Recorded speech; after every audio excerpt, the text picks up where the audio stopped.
వారం 10 రోజులు గడిచిపోయాయి. శ్రీనివాసరావు, బిందు కొత్త ఇంటికి ఎటువంటి ఆర్భాటం లేకుండా మకాం మార్చేశారు. సత్యవతీదేవిని, చంద్రాన్ని కూడా ఆ రోజు రమ్మని పిలిచారు. సత్యవతీదేవికి తమ్ముడు వేరే చోట ఉండడం అసలు ఇష్టం లేదు. తమ్ముడిని, మేనగోడల్ని తన దగ్గరే ఉండమంది. అక్కగారు ఎంత మారినా ఎవరింట్లో వాళ్ళు ఉండడమే మంచిది అని శ్రీనివాసరావు అభిప్రాయం. ఆ ఇల్లు తను అమెరికాలో ఉండగానే ఇక్కడ కొనడం జరిగిపోయిందని, తన పనులు చూసుకోవడానికి ఆఫీస్ రూము అవి అన్నింటికీ అన్ని విధాలుగా అనుకూలంగా ఉంటుందని మృదువుగానే అక్కగారికి చెప్పాడు. అయినా ఆవిడ కోపం తగ్గలేదు. కానీ అది పైకి కనబడనేలేదు. సరే వస్తాం అని ఆ రోజుకు మాత్రం తనకి ఒంట్లో బాగాలేదని ముసుగుతని పడుకుని కొడుకుని పంపించింది. శిరీష హాస్పిటల్ నుంచి తిన్నగా ఇక్కడికే వచ్చేసి క్లినిక్ టైం వరకు ఇక్కడే ఉంది. బిందుతో సమానంగా శిరీష కూడా ఉత్సాహంగా తిరుగుతూ ఉంటే వాసుదేవరావు గారికి చెప్పలేనంత ఆనందంగా ఉంది. ఆ ఆనందంలో ఆయన శ్రీనివాసరావుతో అన్నారు, శ్రీనివాస్, ఆర్దక్షత లేకపోయినా బిందుని మంచి క్రమశిక్షణలో మంచి చలాకీగా ఉండేలా పెంచావు. నిన్ను ఎలా అభినందించాలో తెలియడం లేదు అని. నాదేముందండి, మా బేబీకి నా మీద గౌరవం, అభిమానం. నేను ఏమాత్రం బాధపడ్డం కానీ ఇబ్బంది పడ్డం కానీ చూడలేదు, కూతుర్ని వాత్సల్యంగా చూసుకుంటూ అన్నాడు శ్రీనివాసరావు. అదే నేను చెప్తున్నాను, పెద్దవాళ్ళని గౌరవించేలా, అభిమానించేలా మంచి వ్యక్తిత్వం గల అమ్మాయిగా తీర్చిదిద్దావు. నిజంగా నాకు చాలా సంతోషంగా ఉంది అన్నారాయన. చంద్రానికి బిందుతో మాట్లాడాలని ఉన్న శిరీష్ ఎదురుగా ఉంటే ఎందుకో తెలియదు కానీ చనువుగా మాట్లాడలేడు. బిందు మాత్రం అందరితో మాట్లాడినట్టుగా చంద్రంతో కూడా చనువుగా మాట్లాడింది. శ్రీనివాసరావు చాలా బిజీ అయిపోయాడు. వాసుదేవరావు గారికి ఎరువుల ఫ్యాక్టరీలో కొన్ని షేర్లు ఆయన కొన్నాడు. శ్రీనివాసరావు ఇల్లు వాసుదేవరావు గారి ఇల్లుకి చాలా దగ్గర. బిందు వద్దన్న శ్రీనివాసరావు రాజమ్మ అనే వంట మనిషిని, సోము అనే పనివాడిని కుదిర్చాడు. తను పని మీద ఏ ఊరైనా వెళ్లాల్సి వస్తే కూతురికి కాస్త సహాయంగా ఉంటారని. ఊరికే కూర్చోవడం అలవాటు లేని బిందు రకరకాల పూల మొక్కలు తెప్పించి వాటిని ఒక క్రమ పద్ధతిలో పెంచడం, క్లాసులకు వెళ్ళి రకరకాల బొమ్మలు చేయడం నేర్చుకోవడం చేసేది. మేనత్త ఇంటికి తండ్రితో 2-3 సార్లు వెళ్ళి వచ్చింది. కనీసం మీ నాన్న ఊరెళ్ళినప్పుడైనా ఇక్కడికి రా బిందు అంది ఆవిడ. డాడీ ఎప్పుడొచ్చేది తెలియదు కదా అత్తయ్య. అయినా డాడీ పని మీద అస్తమాను ఊరు వెళ్తూనే ఉంటారు. నేను అలవాటు చేసుకోవాలి కదా. అయినా నాకు బాగానే కాలక్షేపం అవుతోంది. అసలు టైమే చాలడం లేదు. బొమ్మలు నేర్చుకోవడానికి వెళ్తున్నాను. పూల చెట్లు పెంపకం నేనే స్వయంగా చూసుకుంటున్నాను. తాతగారి దగ్గర తెలుగు రాయడం చదవడం కూడా నేర్చుకుంటున్నాను. ఇంకా టైం ఎక్కడుంటుంది అంది బిందు. పోనీలే తల్లి, ఎక్కడున్నా సుఖంగా ఉండడమే కావాల్సింది. అసలు మీ నాన్నని వేరే ఇల్లు వద్దంటే వెన్నే లేదు. ఇది మరీ అంత చిన్నిల్లేం కాదు. మేమిద్దరం మీరిద్దరూ సరిపోయేది అంటూ ఆవిడ నిష్ఠూరంగా అంది. బిందు చనువుగా మాట్లాడుతూ మేనత్త కోపం పోయేలాగా చేసింది. శ్రీనివాసరావు కూతుర్ని మనసులోనే అభినందించాడు. అక్కగారు మనసు కష్టపెట్టుకున్నట్లు అక్కడ ఉండడం లేదని నిష్ఠూరంగా మాట్లాడినప్పుడు బిందు అక్కగారిని నవ్వించడం, వెంటనే మామూలు అయ్యేలా చూడడం ఆయన గ్రహించాడు. బేబీ, అత్తయ్య ఎప్పుడు వస్తుందో అడుగు. నేను అడిగితే చెప్పడం లేదు అన్నాడు శ్రీనివాసరావు నవ్వుతూ. అవునత్తయ్య, ఎప్పుడు వస్తారో చెప్పండి, నేను వచ్చి తీసుకెళ్తాను అంది బిందు. నువ్వు నన్ను అండి అనడం మానేసినప్పుడు వస్తాను అంది బిందు కళ్ళలోకి చూస్తూ. బిందు అర్థం కానట్టుగా చూసింది. ఏం అలా చూస్తావు? అర్థం కాలేదా? మేనత్తని మేనగోడలు అండి అంటూ మన్నించడం ఎందుకు? నీకెవరు చెప్పారు అలా అండి అనమని అంది. ఎవరూ చెప్పలేదు, నేనే అంటున్నాను వెంటనే గబగబా అంది బిందు. బిందు ఎంత స్వచ్ఛంగా తెలుగు మాట్లాడినా కొన్ని పట్టి మాట్లాడుతుంది. కొద్దిగా అదో రకమైన తమాషాగా అనిపిస్తుంది వినేవాళ్ళకి. తల్లి బిందు మాట్లాడుకుంటుంటే చంద్రం బిందునే చూస్తున్నాడు. అతని ఊహల్లో బిందుని గురించి ఆలోచనలు నిండి ఉన్నాయి. బిందు ఎంత చనువుగా మాట్లాడినా చంద్రం బిందు దగ్గర కొంచెం జాగ్రత్తగానే మాట్లాడతాడు.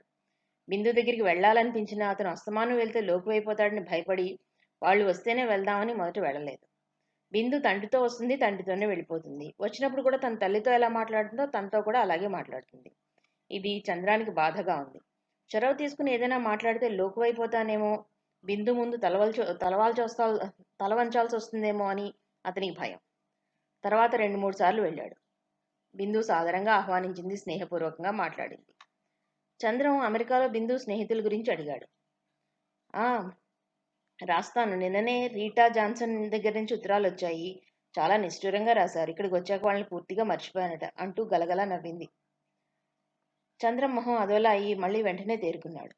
అలా ఎటైనా తిరిగి వద్దామో రాకూడదు అన్నాడు బిందు కళ్ళల్లోకి చూస్తూ. ఎక్కడికి అడిగింది బిందు. సరదాగా తిరిగి వద్దాం అన్నాడు అతను. అదే ఎక్కడికి మామూలుగానే అడిగింది బిందు. నీ ఇష్టం, నీకు ఏ ప్రదేశం బాగుంటే అక్కడికి తీసుకెళ్తాను అన్నాడు అతను. నాకు ఇంట్లోనే బాగుంటుంది. టైం చాలా విలువైంది, దాన్ని వృధాగా వ్యర్థం చేసుకోవడం నాకు ఇష్టం లేదు అంది బిందు. చంద్రన్ దెబ్బతిన్నట్టుగా చూశాడు. సారీ, నీ టైంను వృధా చేస్తున్నానా అన్నాడు. నో, అది కాదు నా ఉద్దేశం. కారణం లేకుండా ఎక్కడికో అక్కడికి అని ఎందుకు బయలుదేరడం? ఇంట్లోనే సరదాగా మాట్లాడుకోవచ్చు కదా, లేకపోతే కాసేపు క్యారమ్స్ ఆడుకోవచ్చు. ఏం నీ కోపం వచ్చిందా అడిగింది బిందు. లేదు అన్నాడు చంద్రం. కాసేపు కూర్చున్నట్లే కూర్చుని వెళ్ళిపోయాడు. బిందు హడావిడిగా తిరుగుతోంది. నీట్గా ఉండే ఇంటినే మళ్ళీ మరోసారి సర్దింది. ఫ్లవర్ వేజ్లో తాజా పూలు అమర్చింది. డ్రాయింగ్ రూమ్లోనూ డైనింగ్ టేబుల్ మీద అగరత్తుల స్టాండ్లు గుచ్చి తయారుగా పెట్టింది. వంట మనిషి రాజమ్మ వంట అంతా చేసిన తనే స్వయంగా హల్వా చేసింది. క్రితం రోజు స్వయంగా శిరీషకు చెప్పినా ఈరోజు మళ్ళా తొందరగా రమ్మని శిరీషకు ఫోన్ చేసింది. ఇల్లంతా కలిగి తిరిగి అన్నీ సరిగ్గా ఉన్నాయో లేవో చూసుకుని తండ్రి ఆఫీస్ రూమ్ దగ్గరికి వచ్చి గుమ్మం దగ్గర ఆగిపోయింది. శ్రీనివాసరావు ఏదో కాగితాలు చూసుకుంటున్న వాడల్లా బిందు రాక గ్రహించి, ఏమిటి బేబీ అన్నాడు. డాడీ అంతా రెడీ, ఒక పావుగంటలో రాజమ్మ పని కూడా అయిపోతుంది అంది. బేబీ నువ్వు కూడా వస్తే బాగుంటుందేమో అన్నాడు కాగితాలు మడతలు పెడుతూ. అత్తయ్య వచ్చేసరికి నేను స్వాగతం పలకాలి డాడీ. మీ ఇష్టం, రమ్మంటే వస్తాను అంది. నువ్వు చెప్పింది బాగానే ఉంది బేబీ, నేను వెళ్ళి వాళ్ళని తీసుకొస్తానులే అని లేచాడు అతను. బిందు తండ్రిని కారు వరకు సాగనంపి లోపలికి వచ్చింది. బిందు లోపలికి వచ్చేసరికి టూడీ తోక ఆడించుకుంటూ కాళ్ళకు అడ్డం పడింది. బిందు దాన్ని రెండు చేతులతో పైకెత్తి పట్టుకుంటూ, టూడీ అత్తయ్య వస్తుంది, నేను తయారవ్వాలి, నువ్వు బుద్ధిగా ఆడుకో, గొడవ చేయకు అంటూ ప్రేమగా మునివేళ్లతో దాని మెడ మీద కాసేపు రాసి కిందకి దించేసింది. కుక్కపిల్లని ఈ మధ్యనే తీసుకొచ్చారు. అది తెల్లగా ఉండి అక్కడక్కడ బ్రౌన్ మచ్చలుండి ముద్దొస్తోంది. దానికి ఏ పేరు పెట్టాలి అని శిరీష, బిందు 2 రోజులు తెగ ఆలోచించి ఆఖరికి టూడీ అని నామకరణం చేశారు. బిందు తన మంచం పక్కనే దానికి కూడా ఒక పక్క ఏర్పాటు చేసింది. బిందుకి ఏమాత్రం టైం ఉన్నా దాంతో ఆడుతూ కబుర్లు చెప్తూ ఉంటుంది. ఎంతో ఓపికతో శ్రద్ధతో దానికి అన్ని అలవాట్లు నేర్పుతోంది.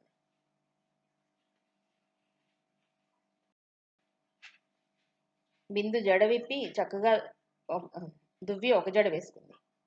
ముఖం కడుక్కుని కళ్ళకి కాటికి దిద్దుకుని కనుబొమ్మల మధ్య గుండ్రంగా తిలకం దిద్దుకుంది. వెంకటగిరి చీర కట్టుకుని దానికి మ్యాచింగ్ బ్లౌజ్ వేసుకుంది. తలలో ఓ పక్కగా గులాబీ పెట్టుకుని మెడలో 2 పేటల ముత్యాల దండ వేసుకుంది. అద్దంలో ఒకసారి చూసుకుని అవతలికి వచ్చింది. రాజమ్మ చేత డైనింగ్ టేబుల్ మీద అన్ని నీట్గా దగ్గరుండి సర్దించింది. సోముని గేటు దగ్గరే ఉండి డాడీ రాగానే నాకు చెప్పు అని చెప్పి లోపలికి వెళ్ళి దేవుడి దగ్గర దీపం పెట్టింది. కారు హార్న్ వినిపించగానే గబగబా బయటికి వచ్చింది ఆమె. అప్పుడే సోము చెప్పడానికి వస్తున్నాడు. బిందు గారతలు తెరుస్తూ రా అత్తయ్య అంది చిరునవ్వుతో. సత్యవతీదేవి ఒక క్షణం బిందుని పోల్చుకోలేకపోయింది. ఆ అలంకరణలో బిందు మాట్లాడకుండా నిలబడిపోతే బిందుని పోల్చుకోలేకపోయేదే. ఎప్పుడూ రకరకాల డ్రెస్సుల్లో ఉండే బిందు చీరలో కొత్తగా హుందాగా కనిపించేది ఆవిడికి. నువ్వా అంది ఆశ్చర్యంగా కనుబొమ్మలెత్తుతూ. ఏ అత్తయ్య, ఎవరనుకున్నావు అంది బిందు. చీరలో కొత్త పిల్లలాగా ఉన్నావు అంది ఆవిడ కారు దిగుతూ. చంద్రం చీరలో బొమ్మలా ఉన్న బిందుని అనురాగంగా చూశాడు. బిందు తన కేసు చూసేసరికి చప్పున చూపులు మరలించుకున్నాడు. ఆ రోజు బిందు కారణం లేకుండా తిరగడం ఇష్టం ఉండదు అని అన్నాక మళ్ళీ అతను ఇంటికి రాలేదు. శ్రీనివాసరావు ఫోన్ చేస్తే కూడా ఏదో పని ఉందంటూ వంక పెడుతున్నాడు. చంద్రం అలా ముఖం తిప్పుకునేసరికి బిందు నవ్వుకుంది. ఆ జరీ చీరలో శ్రీనివాసరావు కూడా కొత్తగా కనిపించింది కూతురు. ఎప్పుడైనా చీరలు కట్టినా ఏ నైలక్స్ చీరలో కట్టడమే కానీ ఇలాంటి చీర ఎప్పుడూ కట్టలేదు. ఈ చీర ఎప్పుడు కొంది అనుకుని అంతలోనే గుర్తొచ్చి ఓహో అనుకున్నాడు. మేనత్తని చెయ్యి పట్టి లోపలికి తీసుకెళ్ళింది బిందు. కూర్చో అత్తయ్య అంది. చంద్రం కూర్చో అన్నాడు శ్రీనివాసరావు. ఇంతలో టూడీ తోకాడించుకుంటూ వచ్చింది. కొత్త వ్యక్తుల్ని చూసి మొరగడం ప్రారంభించింది. సత్యవతీదేవికి చిన్నతనం నుంచి కూడా కుక్కలంటే అదో రకమైన భయం. అందుకే చంద్రం కుక్కను పెంచుదామన్నా ఆవిడ ఒప్పుకోలేదు. టూడీ దగ్గరికి రాగానే ఆవిడ కాళ్ళు పక్కకి జరుపుకుంది. బిందు టూడీని ఎత్తుకుంది. దాని మెడ మీద రాస్తూ, ఏ టూడీ, తప్పు కదూ, అలా అల్లరి చేయొచ్చా? అత్తయ్య బావా, అత్తయ్య నీకేసి ఎలా చూస్తుందో చూడు, గుడ్ మార్నింగ్ చెప్పు. బిందు 2 సార్లు చెప్పేసరికి టూడీ గుడ్ మార్నింగ్ అన్నట్టుగా కాలు తల దగ్గర తాటించింది. బిందు మాటలు సత్యవతీదేవికి అదోలా అనిపించాయి.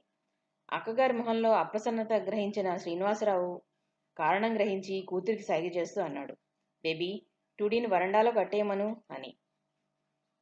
కారణం ఏమిటో అర్థం చేసుకోలేకపోయినా తండ్రి చెప్పినట్టుగా టూడీని వరండాలో కట్టేసి వచ్చింది.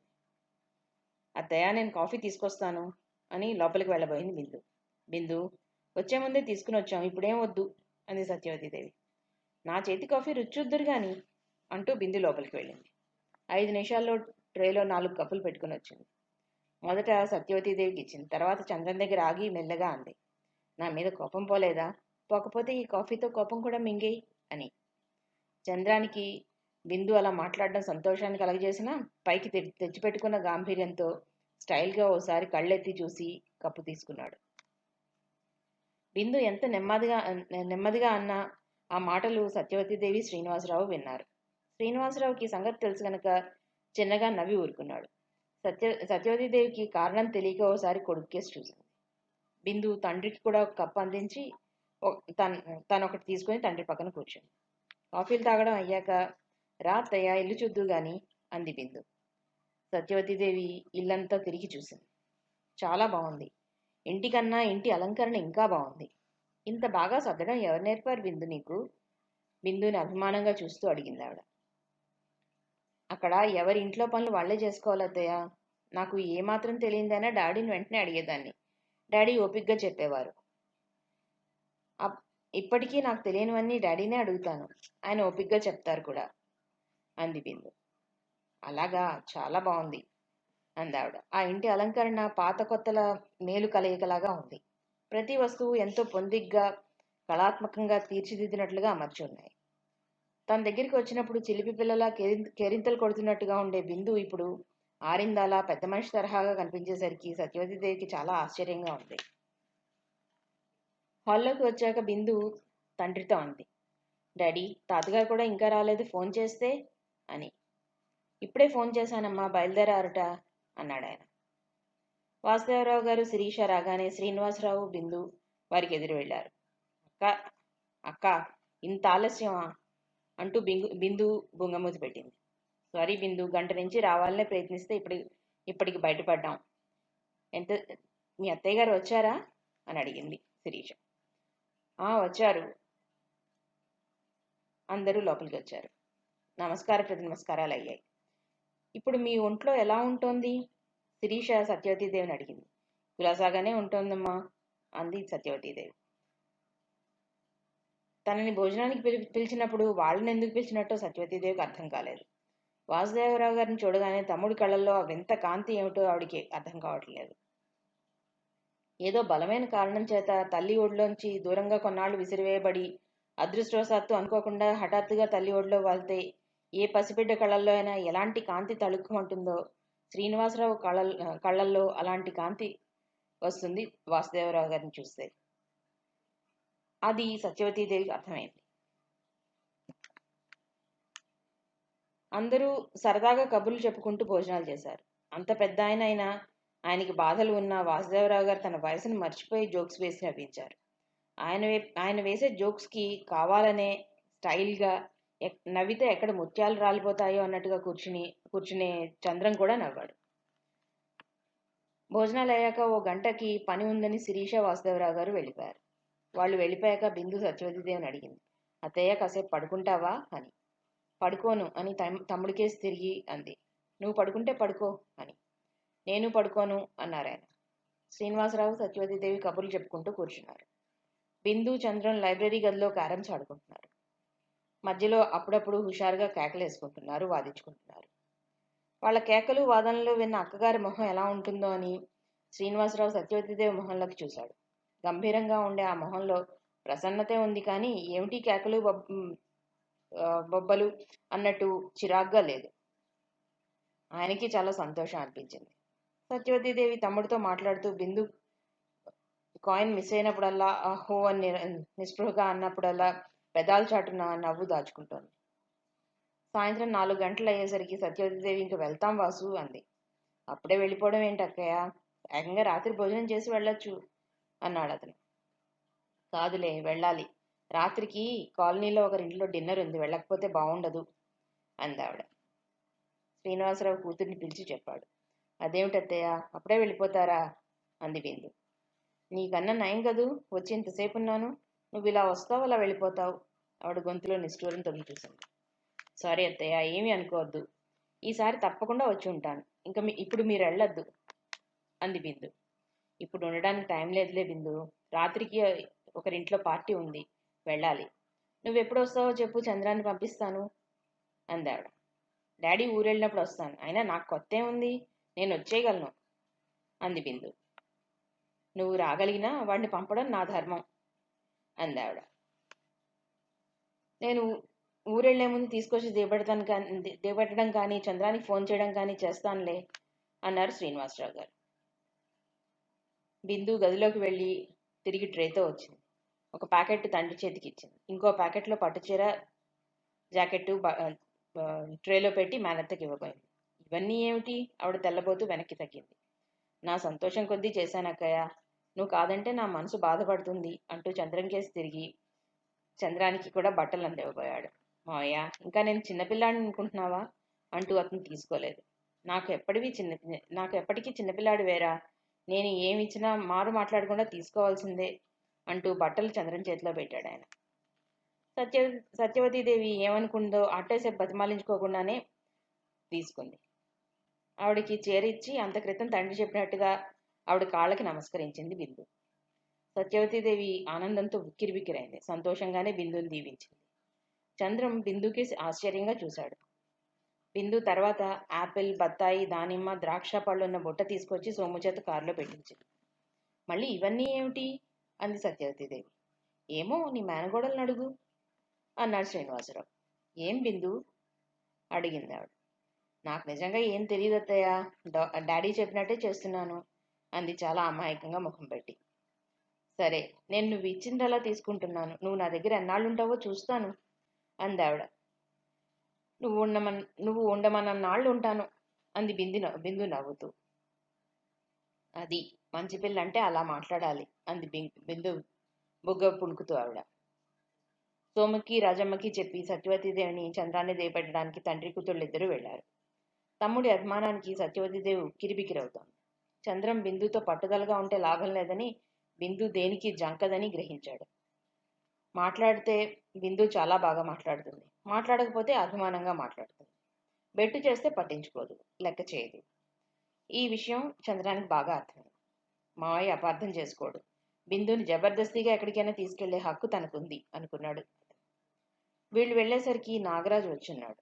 కారు వచ్చి ఆగగానే రంగడు గబగబా వచ్చి కారు డోర్ తెరుస్తూ, అమ్మగారు, నాగరాజు బాబు గారు వచ్చారండి అన్నాడు. ఆహా, ఎంతసేపు అయింది వచ్చి? ఆవిడ హడావిడిగా కారు దిగుతూ అడిగింది. అరగంట అయిందండి అన్నాడు రంగడు. ఒక్కరే వచ్చారా? చంద్రం ఆతృతగా అడిగాడు. ఒక్కరే వచ్చారండి అన్నాడు. అందరికన్నా ముందు సత్యవతీదేవి లోపలికి వెళ్ళింది. వెనకటి రోజుల్లో అందరినీ తన దగ్గరికి దర్జాగా రప్పించుకునే అక్కయ్య ఇప్పుడు నాగరాజు వచ్చాడు అనేసరికి అంత హడావిడిగా వెళ్ళడం చాలా ఆశ్చర్యంగా అనిపించింది శ్రీనివాసరావుకి. నాగరాజు అక్కయ్యని ఆపద సమయంలో ఆదుకున్నాడు, ఆ గౌరవం అక్కయ్యకు ఉంది అనుకున్నాడు అతను మళ్ళీ. సత్యవతీదేవి లోపలికి వస్తుంది, మీరు వచ్చి ఎంతసేపు అయింది అని అడిగింది. సోఫాలో వెనక్కి వాలి కూర్చున్న నాగరాజు సత్యవతీదేవి లోపలికి రాగానే సోఫాలో సర్దుకుని కూర్చున్నాడు. ఎప్పుడొచ్చారు మీరు మళ్ళీ అడిగింది ఆవిడ లోపలికి వచ్చి. ఓ అరగంట అయిందండి. మీరు మీ తమ్ముడు గారింటికి వెళ్ళారని నరసమ్మ అంది అంటూ అర్ధోక్తిలో ఆగిపోయాడు నాగరాజు. అవును, అమెరికాలో ఉండే మా తమ్ముడు ఇక్కడికి వచ్చేశాడు. వాడు వచ్చే ముందే మాకు తెలిసింది. మీకు మంచినీళ్ళు కావాలా? అసలు ఎవరైనా అడిగారా అంటూ మర్యాదలు చేస్తుంది ఆవిడ. ఇచ్చింది అన్నాడు అతను. చంద్రం శ్రీనివాసరావు బిందు లోపలికి రావడంతో నాగరాజు ఆగిపోయాడు. సత్యవతీదేవి, వీడు నా తమ్ముడు శ్రీనివాస్, ఇది నా మేనగోడలు హిమబిందు అంటూ పరిచయం చేసింది. ప్రతి నమస్కారాలు అయ్యాయి. నాగరాజును చూస్తే అక్కగారు పొగిడినట్టుగా సాత్వికుడిలా కనిపించలేదు శ్రీనివాసరావుకి. నల్లగా ఒడ్డు పొడుగ్గా ఉన్న నాగరాజు కాస్త టెంపర్మెంట్ ఉన్న వ్యక్తిలాగానే కనిపించాడు. గ్లాస్కో పంచా లాల్చి వేసుకున్నాడు. గోల్డ్ ఫ్రేమ్ కళ్ళద్దాలు. ఎదుటి వ్యక్తిని శల్యపరీక్ష చేస్తున్నట్టుగా చూసే సూదుల్లాంటి చూపులు. అలా చూసినప్పుడు కనుబొమ్మలు పైకెత్తాడు నాగరాజుని. నా నాగరాజుని మొదటిసారి చూసిన వాళ్ళు ఎవరైనా శ్రీనివాసరావు లాగానే అనుకుంటారు. పైకి కరుగ్గా కనిపించేవాళ్ళు సున్నిత మనస్కులై ఉండొచ్చు. పైకి ఎంతో మర్యాదస్తుల్లా కనిపించేవాళ్ళు తడిగుడ్డతో గొంతులు కోసే రకాలు కావచ్చు. నాగరాజు మొదటిగా చెందినవాడన్నమాట. లేకపోతే అక్కయ్యని ఆపద సమయంలో ఆదుకుంటాడా అనుకున్నాడు శ్రీనివాసరావు. ఇలా అనుకున్నాక నాగరాజు మీద మొదటి చూపులో ఏర్పడిన భావం తొలగిపోయి దాని స్థానాన గౌరవం ఏర్పడింది. అక్కయ్య మీ గురించి అంతా చెప్పింది. మీరు చేసిన సహాయం ఎవ్వరూ చేయరు. అందులో ఎవరి సుఖం వాళ్ళు చూసుకుంటున్న ఈ రోజుల్లో కృతజ్ఞత నిండిన స్వరంతో అన్నాడు శ్రీనివాసరావు. నేను చేసిందేముంది, మాట సహాయమేగా అంటూ సత్యవతీదేవి కేసి చూశాడు నాగరాజు. మీరు మాట సహాయం అనుకుంటున్నారు, అదే మాకు గొప్ప సహాయం అందావిడ. నాగరాజుతో కాసేపు మాట్లాడి చంద్రం లోపలికి వెళ్ళిపోయాడు. బిందు మౌనంగా కూర్చోవడం చూసిన నాగరాజు అడిగాడు, మీ మేనగోడలకి తెలుగు రాదా అని. తెలుగు రాకపోవడం ఏమిటి అంటూ ఆవిడ నవ్వింది. ఒక్క ఇంగ్లీష్ మాట మాట్లాడకుండా చక్కగా తెలుగు మాట్లాడుతుంది. బిందు కేసు మురిపెంగా చూస్తూ అంది ఆవిడ. నిజంగా? ఆయన బిందు కేసు చూసి మళ్ళీ సత్యవతీదేవి కేసు తిరుగుతూ అన్నాడు, మీ మేనగోడలకి మీ పోలిక బాగా ఉంది అని. ఆవిడ హృదయం గర్వంతో పొంగిపోయింది. అదేం పైకి కనిపించనీయకుండా గంభీరంగా అంది, మీరు అదే మాట అంటారా? ఇక్కడ మాకు తెలిసిన వాళ్ళు కూడా అలాగే అన్నారు. అయినా నేనే గమనించలేకపోయాను అందావిడ. మీ సంగతి మీకు ఎలా తెలుస్తుంది అంటూ నవ్వాడు నాగరాజు. సత్యవతీదేవి శృతి కలిపింది. తర్వాత నాగరాజు శ్రీనివాసరావుని ఏం చేస్తున్నారు అని అడిగాడు. శ్రీనివాసరావు చెప్పాడు. మీరేం చేస్తున్నారు? శ్రీనివాసరావు అడిగాడు. హోల్సేల్ బిజినెస్ అని. నా గురించి మీకేం తెలియదన్నమాట అన్నాడు అతను. శ్రీనివాసరావు ఏదో అనేలోపు సత్యవతీదేవి అంది, వాడు వచ్చాక అసలు స్థిరంగా కాసేపు సావకాశంగా కూర్చున్నదేది, ఇలా వచ్చి అలా వెళ్ళిపోతున్నాడు అని. కొత్తగా బిజినెస్ ప్రారంభించారు కదా, ఎంత టైము చాలదు అన్నాడు నాగరాజు. నాగరాజు శ్రీనివాసరావుతో బిజినెస్ విషయాలు కాసేపు మాట్లాడాడు. రాను రాను నాగరాజు మాటల్లో ఎంతో అభిమానం, ఆప్యాయత వ్యక్తమైంది. మొదటి చూపులో నాగరాజు అంటే ఏర్పడిన భావం శ్రీనివాసరావులో పూర్తిగా తొలగిపోయింది. ఇంత మంచివాడు కాబట్టి అక్కయ్య అంత గౌరవిస్తోంది అనుకున్నాడు. ఓ గంట కూర్చుని కూతురిని తీసుకుని వెళ్ళిపోయాడు శ్రీనివాసరావు. వాళ్ళు వెళ్తుంటే బయటికి వచ్చిన చంద్రం మళ్ళీ లోపలికి వెళ్ళబోయాడు. ఏం చంద్రం, ఎలా ఉంది షాపు? చంద్రం కళ్ళల్లోకి చూస్తూ అడిగాడు నాగరాజు. బానే ఉందండి అన్నాడు అతను. కూర్చో, నిలబడే ఉన్నామే అంటూ కుర్చీ చూపించాడు నాగరాజు. చంద్రం ఒకసారి క్రాఫ్ సవరించుకుని తలపోటుగా ఉంటే పడుకుందామని వెళ్తున్నాను అన్నాడు. కూర్చో, తల్లి చెప్పగానే వెంటనే కూర్చున్నాడు అతను. ఆయన అడిగిన వాటికి తప్పనిసరిగా జవాబిస్తున్నాడు. ఇది గ్రహించిన సత్యవతీదేవి నాగరాజు భార్య కూతురు గురించి అడగడం మొదలెట్టింది. ఇంకా మీ వాళ్ళు విశాఖపట్నంలో ఎన్నాళ్ళు ఉండాలి అని అడిగింది ఆవిడ. ఇంకో 10 రోజుల్లో వెళ్ళిపోవచ్చని చెప్పారు. వల్లి ఒకటే గొడవ చేస్తోంది వచ్చేస్తానని. అక్కడ ఆపరేషన్ అనేసరికి చాలా ఇబ్బంది అయిపోయిందండి. నా వాళ్ళంతా అక్కడే ఉన్నారంటూ అక్కడే కానీ చేయించుకోనని పట్టుబట్టింది. కానీ ఈ ఊళ్ళో అయితే చాలా సుఖంగా ఉండేది అన్నాడు నాగరాజు. వాళ్ళ తమ్ముళ్ళు చెల్లెళ్ళు అక్కడ ఉన్నారని ఆవిడ అభిప్రాయం. అలాంటి టైంలో తన వాళ్ళ దగ్గర ఉండాలని కోరుకుంటారు కదా ఎవరైనా. పోనీలండి, అంతా సవ్యంగా జరిగింది కదా. ఇప్పుడు కులాసాగా ఉంది కనుక వల్లిని తీసుకుని రాలేకపోయారా అంది సత్యవతీదేవి. మా వాళ్ళు కూతురు దగ్గరే ఉండాలని పట్టుబట్టింది. తనకి ఏం కావాల్సి వచ్చినా ప్రతిదానికి వాళ్ళని ఇబ్బంది పెట్టి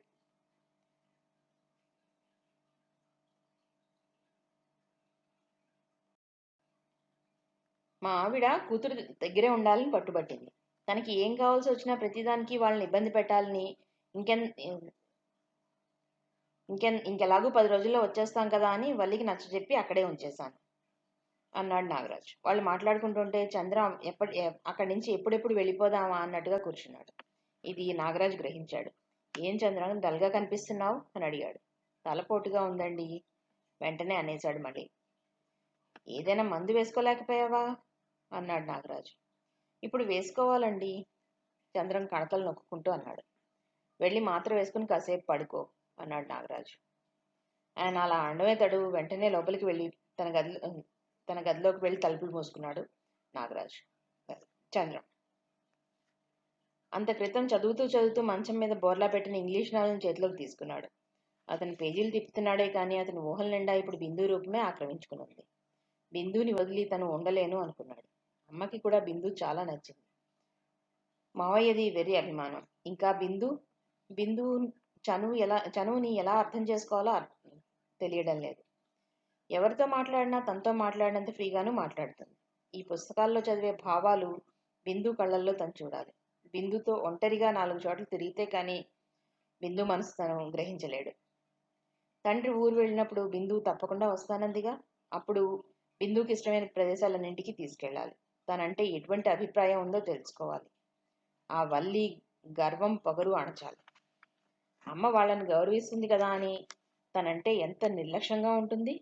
ఒకసారి వచ్చి బిందుని చూసిందంటే సగం ప్రాణాలు పోతాయి. అప్పుడు ఆ ముఖం చూడాలి. అప్పుడే వల్లి తన బిందుతో చనువుగా ఉండడం చూసి ఏడుపు మొహం పెట్టినట్లుగా కళ్ళ ముందే మెదిలి నవ్వుకున్నాడు చంద్రం. ఓ గంట తర్వాత బయటకు వచ్చాడు చంద్రం. అప్పటికి నాగరాజు వెళ్ళిపోయి ఉంటాడు అనుకున్నాడు. కానీ చంద్రం బయటికి రాగానే తలపోటు తగ్గిందా చంద్రం అని నాగరాజు పలకరించాడు. తగ్గుతోందండి అన్నాడు చంద్రం. నాగరాజు చూపులు సాధారణంగా పరీక్షిస్తున్నట్లుగానే ఉంటాయి. కానీ ఈ పూట నాగరాజు చూపులు మరీ కొత్తగా తనని శల్య పరీక్ష చేస్తున్నట్లుగా అనిపిస్తున్నాయి చంద్రానికి. ఈ పూటకి పోడేమో ఇంకా. ఆ ముఖం చూస్తుంటే ఈ పూట వెళ్ళేలా కనపడడం లేదు అనుకున్నాడు చంద్రం మళ్ళీ లోపలికి వెళ్ళిపోతూ. ఓ రోజు శ్రీనివాసరావు కూతుర్ని అడిగాడు. బేబీ, ఇక్కడికి వచ్చాక నీకెలా ఉంది? వచ్చినందుకు బాధపడడం లేదుగా? నీకేం బోర్ కొట్టడం లేదుగా అని. లేదు డాడీ, నేను చాలా సంతోషంగా ఉన్నాను. చేతి నిండా పని ఉంటే ఇంక బోరు కొట్టడంతో పనేమిటి అంది బిందు. కూతురు హుషారుగా ఉండడం చూశాడు. కానీ అది నిజంగా బిందు హుషారుగా ఆనందంగానే ఉంటోందా లేక పైకి తనతో చెప్పలేక అలా నటిస్తోందా అన్నది ఆయనకు అర్థం కాలేదు. ఎందుకంటే బిందు తండ్రికి ఇష్టం అన్నది తనకి ఎంతో ఇష్టం అన్నట్టుగానే చేస్తుంది. అది చిన్నప్పటి నుంచి ఆమెకు అలవాటు. అందుకే ఆయన అలా అడిగారు. కూతురు సంతోషంగా తనకి ఏ బాధ లేదు అనేసరికి తేలిగ్గా గాలి పీల్చుకున్నాడు. బిందు బొమ్మలు నేర్చుకునే చోట లీలా అనే అమ్మాయితో పరిచయం అయింది. లీలా బిందును ఒక దేవతలాగా చూస్తుంది. అస్తమాను అమెరికా విషయాలు అడుగుతుంది. లీల కుతూహలంగా అడుగుతున్నప్పుడు నిరుత్సాహపరచడం ఇష్టం లేక ప్రతిదీ ఓపిగ్గా చెప్పేది బిందు. లీల బిందుని వాళ్ళ ఇంటికి 2 సార్లు తీసుకెళ్ళింది. బిందు ఆహ్వానించగానే లీల వెంటనే వచ్చింది. ఆ పరిచయం ఎలా మారిందంటే ఒక్కొక్క రోజు లీల బిందు దగ్గరే ఉండిపోతుంది. లీలకి తండ్రి లేడు. అసలు తండ్రి ఎలా ఉంటాడో తెలియదు. లీల పుట్టి వారం తిరగకుండానే యాక్సిడెంట్లో తండ్రి పోయాడు. లీల తల్లి అన్నపూర్ణ ఆర్థిక ఇబ్బంది వెనక ఆర్థిక ఇబ్బంది వెనక నా అనేవాళ్ళు లేక అందరూ చిన్న చిన్న పిల్లలు అవడంతో ఆవిడ చాలా ఇబ్బందులు పడింది. కొడుకు పెద్దవాడు. ఇప్పటికి 2 ఆడపిల్లలు పెళ్లిళ్ళు చేసింది. ఇంకా 2 పిల్లలు పెళ్లిళ్ళు చేయాలి. వాళ్ళు అప్పుడే చేసుకోమన్నారు. లీల BA పాస్ అయింది. సరదాగా బొమ్మలు నేర్చుకుంటోంది. లీలకి ప్రతిదీ కుతూహలమే. ప్రతిదానికి అమితంగా ఆశ్చర్యపోతుంది. చిన్న చిన్న విషయాలకే తలకిందులైనట్టుగా చూస్తుంది. బిందు లీలని ఒక్కొక్కసారి ఆట పట్టిస్తుంది. శ్రీనివాసరావు మందలిస్తాడు. లీలా వాళ్ళ తల్లిని అమ్మ అని పిలిచినప్పుడు బిందు అలాగే చూస్తూ నిలబడుతుంది. అలాగే బిందు డాడీ అని పిలిచినప్పుడు లీల కళ్ళు వెడల్పు చేసుకుని సంభ్రమంగా చూస్తుంది. ఎలాంటి వారికైనా సరే తల్లి తండ్రి ఇద్దరూ ఉండాలి. లేకపోతే ఈ లోటు ఎవరూ పూడ్చలేరు. బిందు లీల కూడా మనసులోనే అనుకున్నారు. ఆ రోజు బిందు బజార్కి వెళ్ళి బొమ్మలు తయారు చేయడానికి సామాను కొనుక్కుని శిరీష దగ్గరికి వెళ్ళాలనుకుని గబగబా తయారవుతోంది. అంతలో శిరీష దగ్గర నుంచి ఫోన్ వచ్చింది. హలో అంది బిందు. నేను శిరీషని మాట్లాడుతున్నాను. చాలా బిజీ అయిపోయావు కదూ? ఆ గొంతులో నిష్ఠూరానికి బిందు చాలా బాధపడింది. వెంటనే అంది. ఇప్పుడే బయలుదేరదాం అనుకుంటున్నాను అక్క. ఇంతలో నువ్వే ఫోన్ చేశావు. ఇప్పుడే వస్తున్నాను అంది. నేను గుర్తున్నందుకు చాలా సంతోషం అంది శిరీష. అక్క, నేను వస్తున్నాను కదా. నీ ముందు తల వంచి నిలబడతాను. నీ చిత్తం వచ్చినట్లు తిట్టు. అప్పుడు నేను మాట్లాడితే చెప్పు. శిరీష్ ఎదురుగా ఉన్నట్టుగానే వినయంగా శిరసు వంచి అంది బిందు. అసలే మాటలు మహారాణివి. ఇప్పుడు నీ మాటలు కోటలు దాటుతున్నాయి. ఏమిటి విశేషం? చాలా హుషారుగా ఉన్నావు అడిగింది శిరీష. ఏం లేదు. నిన్ను కలిసి 4 రోజులు అయిపోయింది కదూ. నిన్ను చూసే వరకు ప్రవాహంలా అలా వస్తూనే ఉంటాయి మాటలు. అంది బిందు. నన్ను కలిశాక అడిగింది శిరీష. అప్పుడు నీ మాటలకే అప్పుడు నీ మాటలనే అడ్డుకట్టలు నా మాటలనే ప్రవాహానికి అడ్డుకట్టలుగా ఉంటాయి అంది బిందు. శిరీష పక్కన నవ్వింది. ఎందుకు నవ్వుతున్నావు? బిందు బొంగమూతి పెట్టింది. ఇప్పుడు నీ మొహం ఎలా ఉంటుందా అని ఊహించాను. ముద్దొచ్చేలా కనపడింది. ఆ వెంటనే నవ్వొచ్చింది, నవ్వాను అంది శిరీష. అమ్మయ్యా, నీ కోపం పోయింది కదా తేలికబడ్డ మనసుతో అంది బిందు. నాకు నీ మీద కోపమా? నీ మీద నాకు ఎప్పుడూ కోపం రాదు బిందు. నిన్ను చూడకపోతే తోచదు అంతే. తొందరగా రా, నువ్వు వచ్చే వరకు నేను టిఫిన్ కూడా తిన్నాను అంది శిరీష. ఓకే, నువ్వు కళ్ళు మూసి తెరిచే లోపల నీ ముందు వాళ్తాను.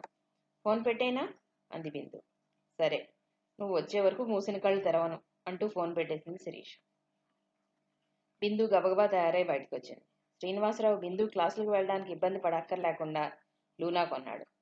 బిందు లూనాను బయటికి తీసుకుని 10 నిమిషాల్లో వాసుదేవరావు గారి ఇంటి ముందు ఆగింది. బిందు గబగబా శిరీష గది దగ్గరికి వచ్చింది. శిరీష కళ్ళు మూసుకుని టేబుల్ ముందు కుర్చీలో కూర్చుని ఉంది. అలా కదలిక లేకుండా కూర్చున్న శిరీష ఎవరో చేయి తిరిగిన శిల్పి చెక్కిన అపురూప సౌందర్యవతిలాగా ఉంది. అలాగే శిరీషను చూస్తూ నిలబడాలనిపించింది. పల్చని చెక్కిళ్ళు, సోగకళ్ళు, కొనదేలిన చక్కటి నాసిక, వంపులు తిరిగిన పెదవులు, పెదవులు దాటిన ఒత్తైన బారు జడ, సన్నని నడుము. అక్క ఎంత అందమైనది, ఎంత చక్కటి మనసు. ఇంత అందం ఉండి, చక్కని మనసు ఉండి, చదువు సంస్కారం ఉండి కూడా ఎందుకు పెళ్లి చేసుకోలేదు అనుకుంది బిందు. మెల్లిగా చప్పుడు చేయకుండా చెప్పులు బయటే విడిచి అడుగులో అడుగు వేసుకుంటూ లోపలికి వచ్చింది బిందు. శిరీష దగ్గరగా వచ్చి ఊపిరి బెగబట్టి నిలబడింది. శిరీష మూసుకున్న కనురెప్పలు ఇంకా అందంగా కనపడ్డాయి. మెల్లగా శిరీష కూర్చున్న కుర్చీ వెనక్కి వెళ్లి వెనక నుంచి శిరీష కళ్ళు మూయబోయింది. ఇంకా కళ్ళు తెరవనా? మృదువుగా వినబడిన శిరీష కంఠంతో బిందు చప్పున చేతులు వెనక్కి తీసుకుని మౌనంగా నిలబడింది. ఏం బిందు, ఎంతసేపు ఈ పనిష్మెంట్? తిరిగి అడిగింది శిరీష. బిందు ఆశ్చర్యపోయింది. తను అసలు శబ్దం కాకుండా వచ్చింది అక్క ఎలా గ్రహించింది అనుకుంది.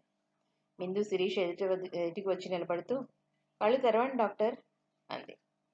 శిరీష కళ్ళు తెరిచి లేచి నిలబడి, చెప్పండి, ఏంటి మీ కంప్లైంట్? ఇలా కుర్చీలో కూర్చోండి కనుబొమ్మలెత్తుతూ అంది. బిందు క్షణంలో సగం సేపు తెల్లబోయినా వెంటనే అర్థం చేసుకుని బుద్ధిగా కుర్చీలో కూర్చుంది. చెప్పండి అంటూ బిందు చేతిని తన చేతిలోకి తీసుకుని నాడి చూసింది. కనురెప్ప విరిచి చూసింది. నాలుక చూపించండి అంది. బిందు నాలుక చాపి ఇంకా నవ్వాపుకోలేక పక్కున నవ్వేసింది. శిరీష శృతి కలిపింది. ఫోన్లో చెప్పినట్లుగా సరిగ్గా కళ్ళు మూసుకునే కూర్చున్నావెందుకు? బిందు అడిగింది. నీకోసం చేసే తపస్సులో కల్తీ ఉండకూడదని కళ్ళు తెరవలేదు అంది శిరీష. బిందు చప్పున శిరీష చేయి పట్టుకుంటూ అడిగింది. అక్క, నేనంటే నీకెందుకు ఇంత అభిమానం అని. నేనంటే నీకెందుకు అంత అభిమానం? శిరీష ఎదురు ప్రశ్న వేసింది.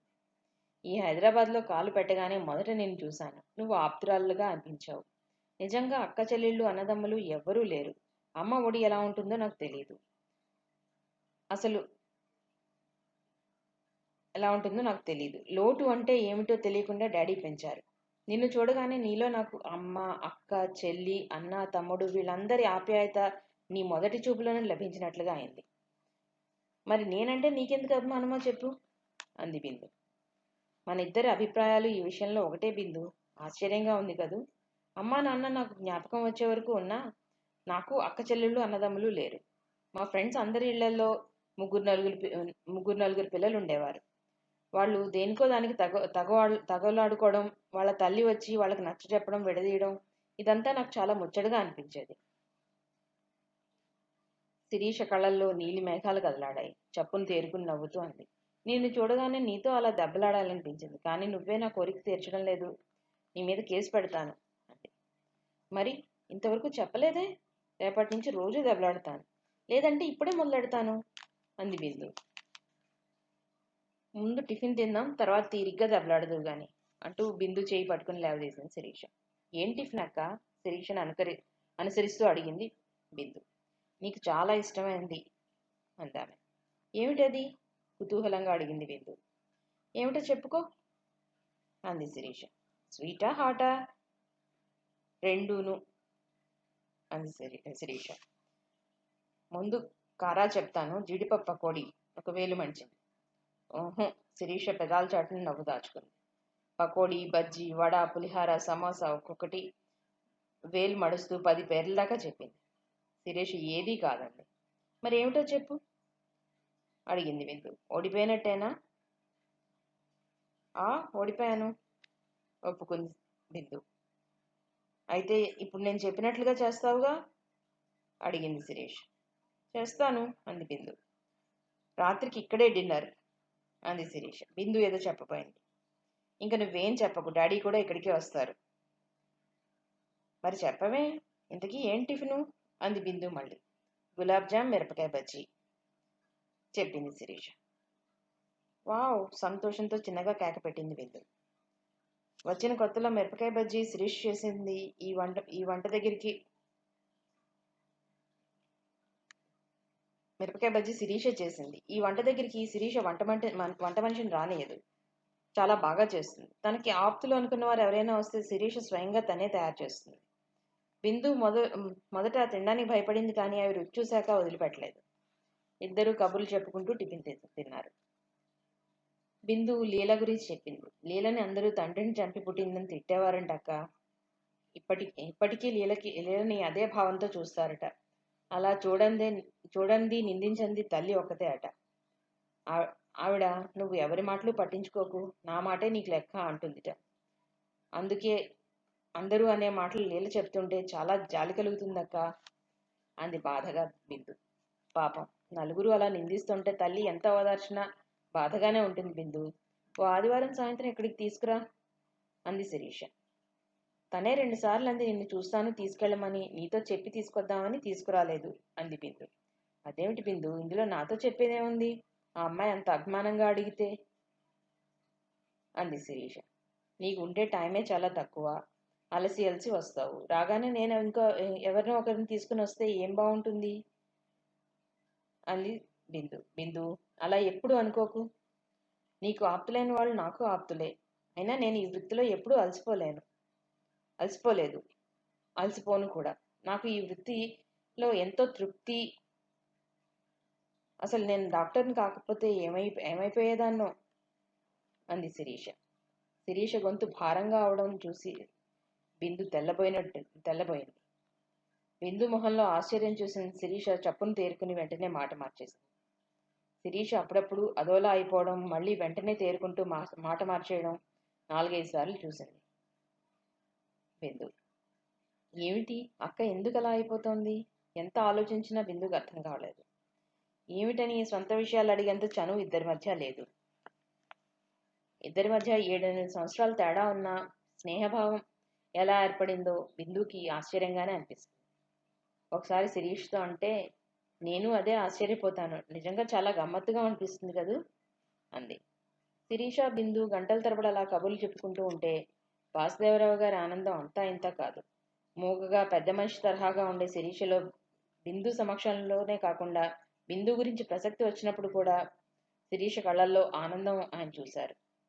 కారణం ఏమో కానీ బిందు ధర్మమా అని శిరీషలో జీవితం పట్ల ఆసక్తి, ఉత్సాహం కలిగి శిరీష ఒక ఇంటిది అవ్వాలి అని ఆయన కళ్ళకన్నారు. తనకా వయసు మీద పడుతోంది. తను చాలించేలోగా శిరీషకి నాది అన్న సంసారం ఏర్పడితే తను నిశ్చింతగా కళ్ళు మూయగలడు. లేకపోతే తనకి ఈ బాధతో ఏ లోకంలో ఉన్నా మనశ్శాంతి ఉండదు అనుకున్నారాయన. బిందు, శిరీష లాన్లో కుర్చీలు వేయించుకుని కూర్చుని కబుర్లు చెప్పుకుంటున్నారు. వాసుదేవరావు గారి కారు లోపలికి వచ్చి ఆగింది.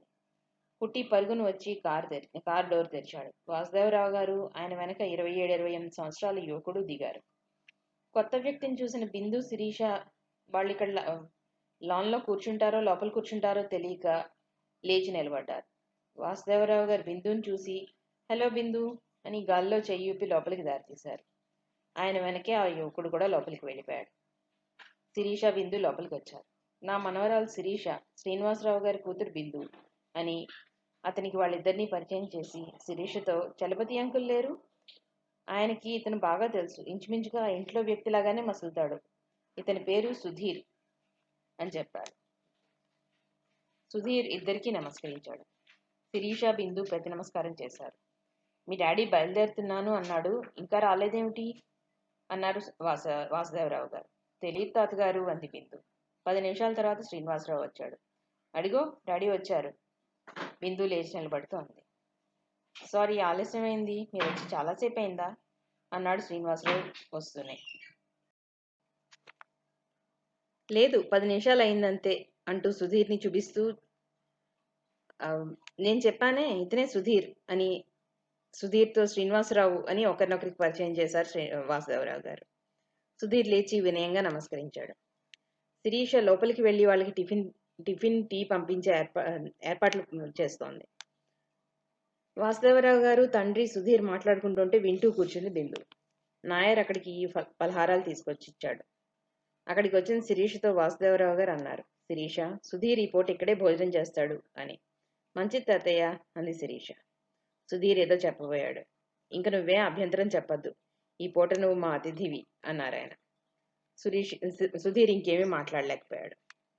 శ్రీనివాసరావు వాసుదేవరావు గారు మాట్లాడుకుంటుంటే సుధీర్ ఆ మాటలతో తనకు సంబంధం లేదు కాబట్టి కాసేపు గోడలకు ఉన్న తైలవర్ణ చిత్రాలు చూశాడు. ఆ హాల్ అలంకరణ ఎంతో నిరాడంబరంగా ఉన్న కనుల పండుగగా హుందాగా అలసిన వారు లోపలికి అడుగు పెట్టగానే అలసి ఉన్న మనసుకి కన్నతల్లిలా ఆదరించి సేద తీర్చేలాగా ఉంది. హాల్ అంతటినీ ఎంతో కుతూహలంగా ఆసక్తిగా 1-2 సార్లు పరీక్షగా చూసిన సుధీర్ గంభీరమైన స్వరంతో వాసుదేవరావు గారితో మాట్లాడుతున్న శ్రీనివాసరావు మీద దృష్టి నిలిపాడు. ఆయన భారీ విగ్రహం పచ్చని పసిమి ఛాయ కాకపోయినా నలుపు మాత్రం కాదు. ఒడ్డు పొడుగు చాలా హుందాగా దర్జాగా ఉన్నారు. విశాలమైన నుదురు, కోటేరిన ముక్కు, నవ్వుతుంటే గడ్డం కింద సొట్ట. ఆయన్ని పరీక్షగా చూస్తున్న సుధీర్ ఆసక్తిగా ముందుకు వంగాడు. అతని కనుబొమ్మలు ముడిపడ్డాయి. గడ్డం కింద సొట్ట, కుడిచెవి వెనక శనగబద్దంత పుట్టుమచ్చ, కుడిచెవి తమ్మి తెగితే కుట్టిన గుర్తుగా నిలువుగా చార. నవ్వినప్పుడు ఆశ్చర్యంగా ఆ అన్నట్టు కనుబొమ్మలు పైకెత్తడం. అతని చూపులు జరజర ఆయన పాదాల మీదకి పాకాయి. కుడికాలుకి చిటికెన వేలు మొండి ముక్కలాగా, అసలు చిటికెన వేలు ఉందా లేదా అన్నట్టుగా ఉంది. సుధీర్ మళ్ళీ ఆయన మొహం కేసి చూసి బరువుగా గాలి పీల్చాడు. ఒక్క క్షణం అక్కడి నుంచి పారిపోవాలనిపించింది అతనికి. క్షణంలో సగం సేపు అతని దవడ ఎముక కిందకి పైకి కదిలింది. యథాలాపంగా సుధీర్ కేసు చూసిన బిందు తండ్రిని పరీక్షగా చూడడం, ఆ ముఖంలో కొంచెం చేంజ్ రావడం గ్రహించి ఏమిటా అన్నట్లుగా తండ్రి కేసు చూసింది. తండ్రి వాసుదేవరావు గారితో మాట్లాడుతున్నాడు మామూలుగా. బిందు మళ్ళీ సుధీర్ కేసు చూసింది. బిందు తన కేసు ఆశ్చర్యంగా చూడడం గ్రహించిన సుధీర్ వెంటనే మామూలుగా అయిపోయి గోడకున్న తైలవర్ణ చిత్రాలు చూడసాగాడు. బిందు సుధీర్ని అప్పుడు పరీక్షగా చూసింది. చామన్ ఛాయగా సన్నగా పొడుగ్గా ఉన్న సుధీర్ నిటారుగా కూర్చున్నాడు. కోల మొహం, చురుగ్గా చూసే కళ్ళు, కోటేరినట్టున్న నాసిక, వాలిన మీసాలు, షర్టుకి పై బటన్ తీసి ఉంది. ఇంకా గోడకున్న చిత్రాలని శ్రద్ధగా చూస్తూనే ఉన్నాడు.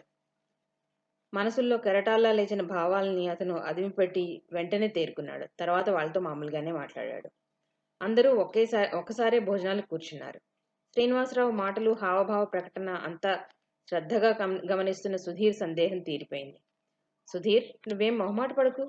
చలపతి ఇంట్లో ఎలా ఉంటావో ఇక్కడ అంత ఫ్రీగాను ఉండవచ్చు. అన్నం వేళ్లతో అటు ఇటు కదుపుతున్న సుధీర్తో అన్నారు వాసుదేవరావు గారు. నేనేం మొహమాట పడటం లేదండి, చాలా ఫ్రీగానే ఉన్నాను అన్నాడు అతను.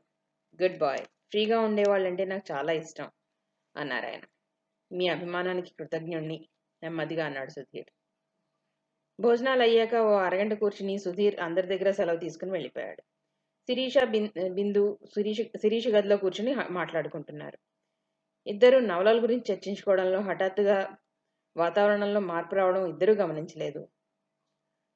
ఈదురుగాలికి కిటికీకున్న సిల్క్ పరదాలు ఆందోళన చెందుతున్నట్లుగా అటు ఇటు తెగ ఎగురుతున్నాయి. సన్నగా తుంపర ప్రారంభమైంది. అరే, వాన వస్తున్నట్టుంది అంటూ బిందు లేచి కిటికీ తలుపులు మూసి వచ్చింది. వచ్చి మంచం మీద కూర్చుని మళ్ళీ నవల గురించి మాట్లాడసాగింది. బిందు మాట్లాడుతుంటే శిరీష పరాగ్గా అంటోంది. చాలాసేపటికి కానీ శిరీష హుషారుగా మాట్లాడడం లేదని బిందు గ్రహించలేదు. ఇంతవరకు ఎంతో హుషారుగా మాట్లాడిన శిరీష హఠాత్తుగా అలా మూగది ఎందుకైపోయిందో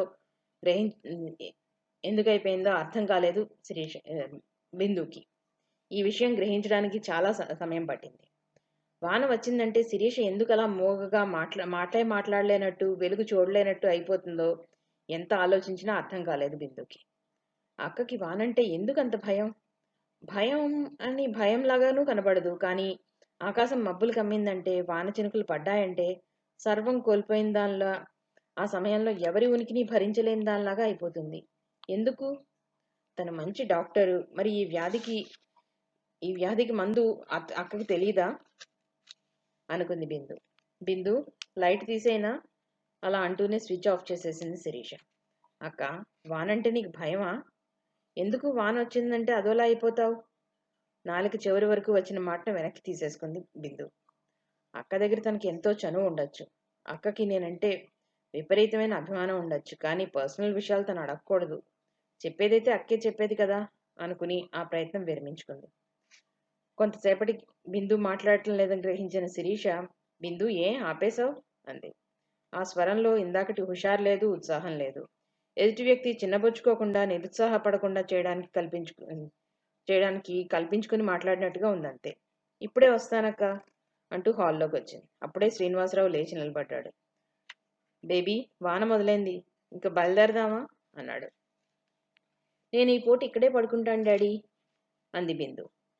మీ డాడీకి గట్టిగా చెప్పు బిందు, వాన పడుతోంది, ఉండిపోమంటే బెట్టి చేస్తున్నాడు శ్రీనివాసరావు గారు నవ్వుతూ అన్నారు. బేబీ, నేను ఒంటరివాడిని అయిపోయానమ్మా. తాతగారికి నువ్వు చెప్పు, నేను 7 గంటలకల్లా వెళ్ళిపోవాలి అమాయకంగా మొహం పెట్టాడు. నేను మిమ్మల్ని పెందరాళే లేపుతాను డాడీ. తాతగారు చెప్పినట్టుగా ఉండిపోండి అంది బిందు. బిందు ఎక్కడుంటే అక్కడ సందడి. బిందు వచ్చిందంటేనే శిరీష్ కళ్ళల్లో ఆనందం చూస్తాను. బిందుని చూడగానే శిరీష 10 సంవత్సరాలు పైబడిన మనుషుల నిశ్శబ్దంగా ఉంటుంది. బిందు వెళ్ళగానే శిరీష 10 సంవత్సరాలు పైబడిన మనుషుల నిశ్శబ్దంగా ఉంటుంది అన్నారు వాసుదేవరావు గారు భారంగా. శ్రీనివాసరావు గారు మళ్ళీ తిరిగి కూర్చుండిపోయారు. బిందు 5 నిమిషాలు అక్కడే నిలబడి శిరీష్ గదిలోకి వచ్చింది. ఎందుకు వెళ్ళిపోయావు అడిగింది శిరీష. నేను ఈ రాత్రి ఇక్కడే ఉంటానని చెప్పడానికి వెళ్ళాను. తాతగారు డాడీని కూడా ఆఫ్ చేసేశారు అంది బిందు. మామూలుగా అయితే బిందు ఇక్కడ ఉంటానన్నందుకు శిరీష మనసు ఎగిరి గెంతేసేది. కానీ మూగగా ఉన్న శిరీష మనసుకి బిందు ఉంటానన్నా ఏమంత సంతోషం కలగలేదు. మామూలుగానే సంతోషం వ్యక్తపరిచింది అంతే. ఎలాగైనా కాస్త చొరవ తీసుకునైనా శిరీషని మామూలు మనిషి చేయాలి అని అనుకుంది బిందు. అక్క, లైట్ వేయినా పడుకుంటావా అని అడిగింది. నీ ఇష్టం. నీకు నిద్ర రావడం లేదా అంది శిరీష. నీకు వస్తోందా? ఎదురు ప్రశ్న వేసింది బిందు. నిద్రేం రావట్లేదు, కళ్ళు మండుతున్నాయంతే నెమ్మదిగా అంది శిరీష. బిందు లైట్ వేసింది. శిరీష వేసి తిరుగుతూ ఏదో అనబోయింది. బేబీ అని తండ్రి పిలవడంతో ఏమిటి డాడీ అంది ఇటు తిరుగుతూ. శ్రీనివాసరావు గారి గొంతు విని శిరీష మంచం నుంచి లేచింది. అక్క పడుకుందా? కాకినాడ నుంచి బంధువులు వచ్చారని చెప్పు అన్నారాయన. బిందు శిరీష కేసి చూసింది. శిరీష బయటికి వస్తూ అంది, ఎవరంకుల్, ఎవరొచ్చారు అని. ఏమోనమ్మా, మీరు చెప్పే బంధువుల పేర్లలో వీళ్ల ప్రసక్తి ఉన్నట్టుగా లేదు. గంగమ్మ అత్తట, ఆవిడ మనవరాలు మనవడు వచ్చారు అన్నాడు శ్రీనివాసరావు. గంగమ్మత్త అని శ్రీనివాసరావు నోటి వెంట వినగానే శిరీషకి నీరసం వచ్చేసింది. ఆవిడ సామాన్యురాలు కాదు. ఎవరేమనుకున్నా ఆవిడ పట్టించుకోదు. తనకి కావాల్సింది చేయించుకుంటుంది. అందులో శ్రీనివాసరావు గారి జాలిగుండేమో ఇంకా శిరీషని లెక్కే చేయదు. ఓ చిన్నపిల్ల మాటను తీసి పారేసినట్టుగా మాట్లాడుతుంది. మాటలు మాత్రం ఎవరు బాధపడినా చూడలేనట్లుగా మాట్లాడుతుంది. ఆవిడ మాటలు విన్న కొత్త వాళ్ళు ఎవరైనా అయితే ఎంత మంచి మనిషో అనుకుంటారు. ఆవిడ ఇలాంటిదని చెప్తే కిట్టకి చెప్పినట్లుగా అనిపిస్తుంది, కానీ నిజం అని అనిపించదు. అమ్మాయి పడుకుందేమిటి? పడుకుంటే పడుకోనండి, లేపకండి. నేనేమన్నా కొత్తదాన్నా? ఒరే చిట్టి, కాళ్ళు కడుక్కో. ఆవిడ కంచు కంఠం వినేసరికి శిరీష గబగబా బయటకు వచ్చింది. ఆవిడ తన గదిలోకి రావడం శిరీష్కి ఇష్టం ఉండదు. ఏ అమ్మాయి, కులాసాగా ఉన్నావా? అప్పుడే పడుకున్నావేంటి? ఆవిడే పలకరించింది. కులాసానే అత్త. బస్సులో వచ్చారా అడిగింది శిరీష. బస్సు కాదే అమ్మా, టాక్సీలో వచ్చాం. అదంతా ఓ పెద్ద కథలే, తీరిగ్గా చెప్తాను నిట్టూర్చింది ఆవిడ. శిరీష ఇంకేం అడగలేదు. దాంతో ఆవిడకు కోపం వచ్చింది. అదేం పైకి కనబడనివ్వకుండా దిగులు నిండిన స్వరంతో అంది. రేణుకకి 7వ నెల తప్పినప్పటి నుంచి ఎంత డబ్బులు పోసామో. ఏం లాభం? కాలు నొప్పి, చెయ్యి నొప్పి అని మూలుగుతూనే ఉంది. ఆఖరికి ఏమైందనుకున్నావు? ఇలా ఉందని చెప్పి పరీక్ష చేయించడానికి తీసుకెళ్తే ఇంకా కదలడానికి వీల్లేదు, ఇక్కడ చేర్పించేయండి అన్నారు డాక్టర్. దాని వేషం కనుక్కోలేమనుకుందా డాక్టరు. రోజుకి 10 రూపాయలు ఇవ్వాలి. దాని ఆశకి అంతు లేదనుకో. ఆయాసం రావడంతో కాస్త ఆగింది ఆవిడ. డాక్టర్లు ఊరికే ఎందుకు చెప్తారు అత్తయ్య? డాక్టర్ కదలకూడదు అన్నప్పుడు ఇంత దూరం ప్రయాణం చేయించచ్చా? అంది శిరీష. ఆ డాక్టర్ అందరికీ అలాగే చెప్తుందిట. అక్కడే ఉంటే డబ్బులు ఎక్కువ పొందొచ్చని అలా చెప్తుందిట. గొంతు తగ్గించి మళ్ళీ అంది. ఇంకోటి ఏమిటో తెలుసా? కాన్పు తేలికే అయినా డబ్బు కోసం ఏదో వంకతో ఆపరేషన్ చేసి బిడ్డను తీస్తుందిట. మళ్ళీ మామూలు గొంతుకుతో అంది. తనొక్కతే డాక్టర్ అనుకుంటుందో ఏమిటో. నా మనవరాలు డాక్టరే అని ఇక్కడికి తీసుకుని చక్కా వచ్చాను. నీ చేతి చలవ నాకు తెలీదు. తల్లిని పిల్లాడిని తీసుకెళ్లి చెప్పు తీసి కొట్టినట్టుగా చూపిస్తాను. గర్వంగా కనుబొమ్మలు ఎగరేసింది ఆవిడ. శిరీష ఆవిడ మాటలు ఏదీ నమ్మలేదు.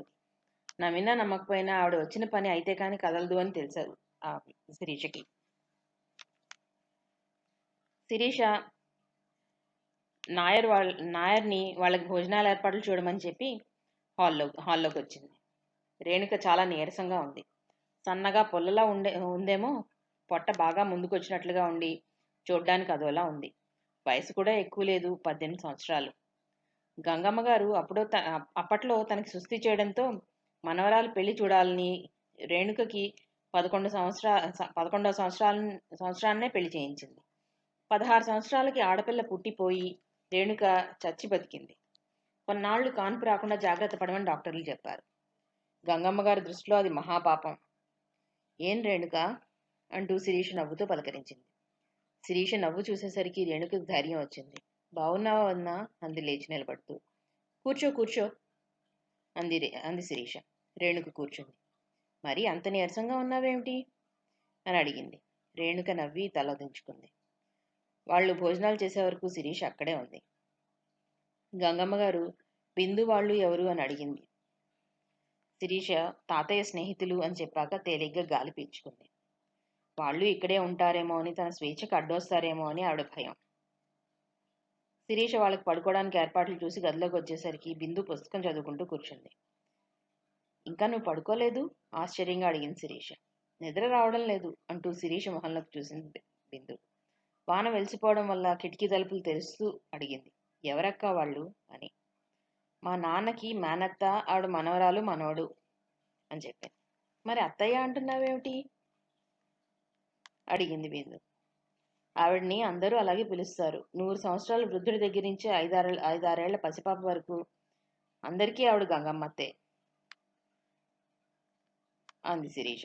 నోరు కొంచెం పెద్దదిలా ఉందే. ఇంకా నెమ్మదిగా అంటున్నావేమిటి? చాలా పెద్ద నోరు నవ్వింది శిరీష. ఆ అమ్మాయి అంత చిన్నదిగా ఉంది, అప్పుడే పెళ్ళయిందా? ఆశ్చర్యంగా అడిగింది బిందు. అప్పుడే ఏమిటి? రేణుకకి 10 సంవత్సరాలు ఉన్నప్పటి నుంచి పోరు పెట్టి ఆఖరికి 12వ ఏడు వచ్చేసరికి పెళ్లి జరిపించేసింది ఆవిడ. ఒక పాప పుట్టిపోయింది. ఇప్పుడు 7వ నెలట ఇక్కడికి తీసుకుని వచ్చింది చెప్పింది శిరీష. అంటే ఇక్కడే ఉంటారా? ఆశ్చర్యంగా అడిగింది బిందు. 3 నెలలు ఖచ్చితంగా. నేను ఏదైనా అందామంటే తాతయ్యది జాలిగుండే. ఆయన నేను బాధ పెట్టలేను. ఎందుకో చెప్పలేను కాని బిందు, దొంగ ఎత్తులు, కల్లిబొల్లి ఏడుపులు ఏడ్చే వాళ్ళకి అస్సలు సహాయం చేయకూడదని నా అభిప్రాయం. వాళ్ళ మాట వాళ్ళకే ఉంటుంది అంటారు తాతయ్య. ఇప్పుడు రేణుకను చూస్తే నాకే జాలిగా ఉంది. చిన్న వయసు, దానికి సాయం పిరికితనం. ధైర్యంగా తన మనసులో మాట ఎవరికీ చెప్పదు పాపం. ఆమెది ఎంత మంచి గాత్రమో తెలుసా? సంగీతం చెప్పించి ఉంటే మంచి గాయన అయి ఉండేది. ఆమెలోని కళ వాళ్ళ చాదస్తంతో అణిచివేశారు. పిల్లకి పెళ్లి చేసే వరకు తొందర, ఆ తర్వాత పిల్లలు పుట్టే వరకు తొందర. ఆ అమ్మాయి భర్త ఏం చేస్తాడు అడిగింది బిందు. ఏం చెయ్యడు. తండ్రి కూర్చోమంటే కూర్చుంటాడు, నించోమంటే నించుంటాడు. బీకాం పాస్ అయ్యాడు, ఉద్యోగం దొరకడం లేదు. గోళ్లు గిల్లుకుంటూ కూర్చున్నాడు. ఆడపిల్లలు ఇప్పుడప్పుడే పెళ్లి చేసుకోను అంటే చాలా మంది ఇళ్లలో వినరు, పట్టించుకోరు. కానీ మగవాడు నాకు ఉద్యోగం దొరికే వరకు, నా కాళ్ళ మీద నేను నిలబడే వరకు పెళ్లి చేసుకోను అంటే మొదట మొదట ఎగిరినా తర్వాత వింటారు. మరి ఆ అబ్బాయి భార్యని ఎలా పోషిద్దాం అనుకున్నాడో ఏమిటో అంది శిరీష. ఆ అబ్బాయి కూడా ఈ అమ్మాయిలాగే భయస్తుడేమో అంది బిందు. రేణుక పట్ల బిందు మనసు జాలితో నిండిపోయింది. ముఖ్యంగా రేణుక చూపులు చాలా అమాయకంగా దిగులుగా ఉన్నాయి. ఆ మనసులో ఏం దిగులుందో కదా, ఏం చేస్తుంది పాపం. ఆమె భర్తే స్వతంత్రుడు కాడు, ఇంకా ఆమెకేం స్వతంత్రం ఉంటుంది అనుకుంది బిందు. శిరీష కొంతసేపటికి పడుకున్న బిందుకు మాత్రం నిద్ర రాలేదెందుకు.